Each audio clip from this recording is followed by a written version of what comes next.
My husband family plotted to steal my kids, so I took them and vanished in the middle of the night. The front door clicked shut behind me, the sound echoing the final closing of a chapter I didn't know had ended.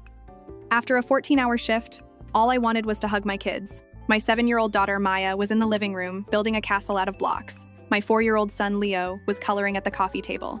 My mother-in-law, Brenda, sat in my armchair, like a queen on her throne, a smug little smile playing on her lips. My husband, Mark, stood by the mantelpiece, avoiding my eyes. A strange, heavy silence hung in the air. I said, forcing a cheerful tone, "Hi, my sweeties. Mommy's home."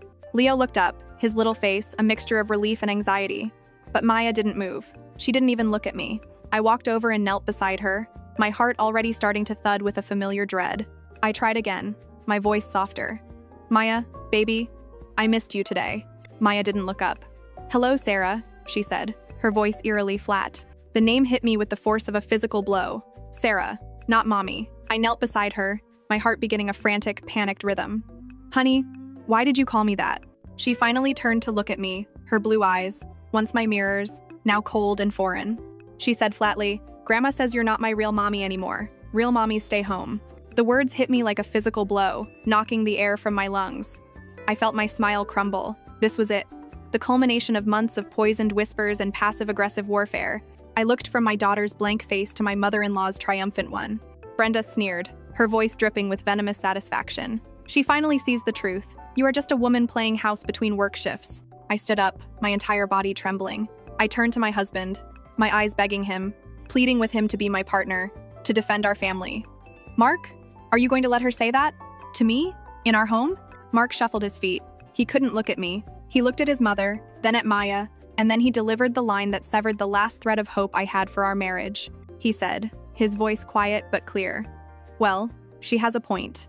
Maybe Mom should adopt her. At least she'd have a mother who actually shows up." The room went silent, except for the frantic hammering in my chest. He didn't just fail to defend me, he had actively joined the prosecution. They weren't just undermining me anymore. They were trying to erase me. For months, it had been a slow, creeping poison. It started with my son, Leo. He began having terrible meltdowns every morning I left for the hospital. He'd cling to my leg, his little body racked with sobs, screaming, "Don't leave me, Mommy, please don't go." I thought it was just separation anxiety, a phase. Now I realized they had been deliberately stoking his deepest fears, convincing a 4-year-old that every time I walked out the door, I might be abandoning him forever. With Maya, it was more insidious. Brenda would take her for special Grandma and me days, and Maya would come home quiet and withdrawn. She stopped asking about my work. She started correcting me. "Grandma says I don't have to eat vegetables if I don't want to. Grandma says your job is for selfish people." I tried to talk to Mark about it, but he always dismissed my concerns. He'd say, "You're just stressed. My mom loves the kids. You should be grateful she helps so much." Grateful? I should be grateful that this woman was methodically turning my own children against me while my husband watched. And now, he wasn't just watching, he was helping. That night was a blur of hollow motions. I gave the kids a bath. I read them a story, my voice a monotone as their father and grandmother watched a movie downstairs, their laughter drifting up like a taunt. When I tucked Maya in, she turned her back to me. She didn't say, "I love you." The hole in my chest felt vast enough to swallow the world. Later, I was tidying up Mark's home office, a futile attempt to impose order on my spiraling life, when I saw it. Tucked into the front pocket of his briefcase was a business card. It was for a high-powered family law attorney, one known for aggressive custody battles. And on the back, in my husband's neat handwriting, were 2 chilling phrases: emergency custody, abandonment by a mother, abandonment. That's what this was all about. They weren't just poisoning my children's minds for sport. This was a calculated, legal strategy. My long hours at the hospital, the very work that paid the mortgage on the house they were sitting in, was being twisted into a narrative of neglect. They were building a case to take my children from me. The screaming in my head was so loud I was surprised they couldn't hear it downstairs. I finally understood. I wasn't in a family disagreement. I was in a war, and I was about to lose everything. In that moment, something inside me snapped. The part of me that wanted to be a good wife, a patient daughter-in-law, the part that tried to keep the peace, simply died. All that was left was a mother, a cornered animal protecting her young. I waited until I heard Mark's heavy footsteps and Brenda's shuffling gait go up to their respective bedrooms.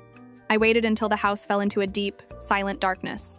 Then, I began to move. My actions were quiet, methodical, and fueled by a cold, clear rage. I grabbed suitcases and laundry baskets. I started in the kids' rooms. I packed their favorite clothes, their worn teddy bears, their nightlights, the blankets they couldn't sleep without.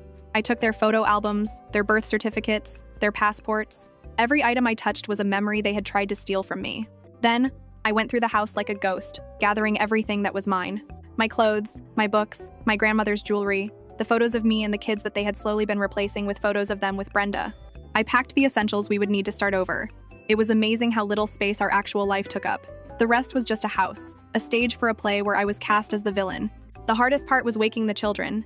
I gently scooped a sleeping Leo out of his bed.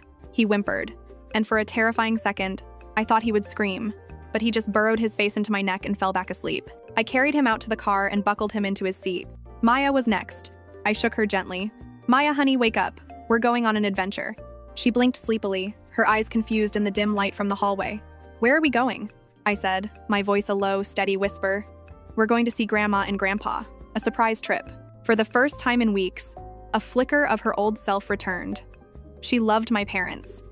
She let me lead her by the hand out to the running car, the engine a low hum in the dead of night. As I buckled her in, I took one last look at the house. The windows were dark. They were all sleeping peacefully, dreaming, perhaps, of their victory in court. They had no idea that their prize had just vanished into the night. I drove for 4 hours straight, my knuckles white on the steering wheel, my eyes scanning the rearview mirror for headlights. Every mile I put between us and that house, I felt a layer of fear and oppression shed from my shoulders. The kids slept in the back, safe. For now, that was all that mattered. We arrived at my parents' house as the sun was rising. When I stumbled out of the car, my mother ran out the front door, her face etched with worry. I had called her from the road, my voice cracking as I explained the bare minimum. She simply said, "Come home." I fell into her arms and finally let myself break. The first call came at 7:05 a.m. It was Mark, my father answered.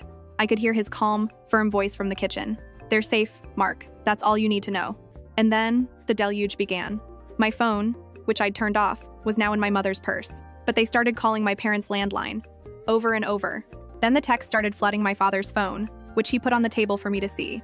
Mark wrote, "Sarah, what have you done? You can't just kidnap the kids. You're destroying our family." Then another, "Brenda is having a panic attack. You've gone crazy. Bring my children back right now or I'm calling the police." Brenda sent one from Mark's phone. "You ungrateful witch. I will find you. You will never see those children again. I'll get them, and I'll make sure they forget your name." The threats and demands went on for hours. They called the police and filed a missing persons report, but my father, a retired lawyer himself, had already contacted the local precinct and informed them of the situation, explaining it was a marital separation due to emotional abuse and a pending custody dispute. I sat on my parents' sofa, my children finally sleeping peacefully in the guest room, a real, untroubled sleep.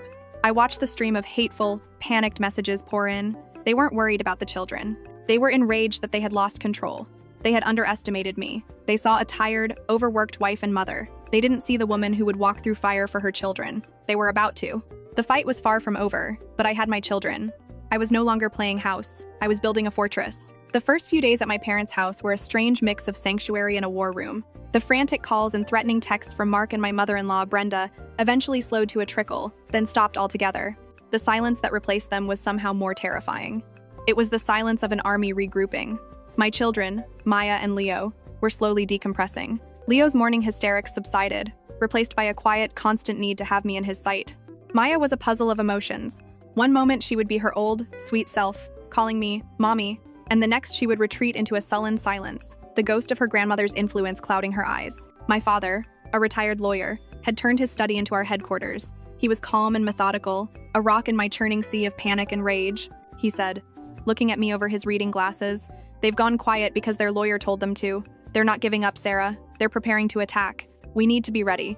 He was right. A week after I left, a local sheriff's deputy arrived at the door and served me with a stack of legal documents. It was an emergency petition for the immediate return of the children. Reading it felt like being set on fire. It was a masterpiece of fiction, expertly crafted by their expensive lawyer.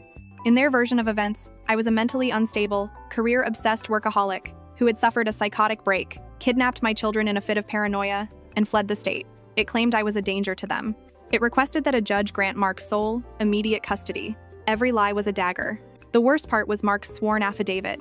He painted a picture of himself as a terrified, heartbroken father, desperate to save his children from their unhinged mother.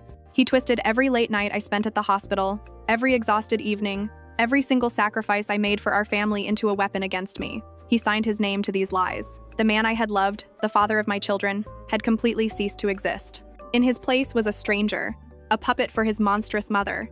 Our first day in court was a preliminary hearing, and it was a disaster.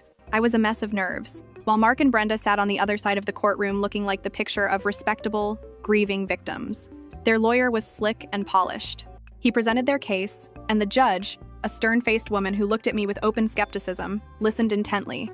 When my father, acting as my counsel for this initial hearing, tried to explain the history of emotional abuse and parental alienation, the judge cut him off. The judge said impatiently, "Sir, what I have in front of me is a petition stating a mother has taken her children from their home and is refusing the father access. Unless you have concrete proof of abuse, I am focused on the immediate welfare of the children." Concrete proof. How do you prove the invisible wounds of psychological warfare? How do you show a judge the poison that has been dripped into a child's ear? I felt a wave of despair. The system was failing me. The judge ordered a full custody evaluation by a court-appointed psychologist. In the meantime, she granted Mark supervised visitation, twice a week, at a neutral facility. Brenda was explicitly forbidden from attending. It was a small victory, but it felt like a monumental loss.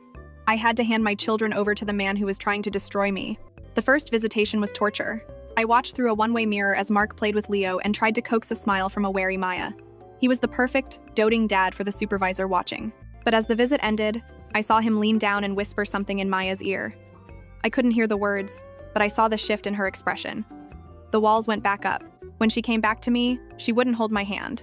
Later that evening, as I was brushing her hair, she said, without looking at me, "Daddy says you're a liar. He says you ran away because you don't want to be a mommy anymore." My blood ran cold. He was still doing it. Even under supervision, he was poisoning her. The next few weeks were the darkest of my life. Mark had frozen our joint bank accounts, cutting me off from our money. My salary was suddenly my only source of income, and it was being devoured by legal fees for the new, aggressive lawyer my father insisted we hire. The social media smear campaign began. Friends I'd known for years started messaging me, asking if I was okay, telling me about the horrible things Mark and Brenda were posting online. They painted me as a selfish monster who had abandoned her family in pursuit of her career, and now, out of spite, was keeping a loving father from his children. People who I thought were my friends were liking his posts. But it was during this time that a small crack of light appeared. I received an email from Maya's second-grade teacher, Miss Albright. She wrote that she was deeply concerned about the things she had heard and wanted to offer her support. She remembered the parent-teacher conference, the day Maya had introduced me as Sarah. She told me that after that conference, she had asked Maya about it, and Maya had burst into tears, saying, "Grandma says Mommy doesn't love me as much as her job." Miss Albright had documented the incident. She was willing to testify. It was the first piece of concrete evidence I had, and I clung to it like a life raft. And it gave me an idea. A desperate, long-shot idea.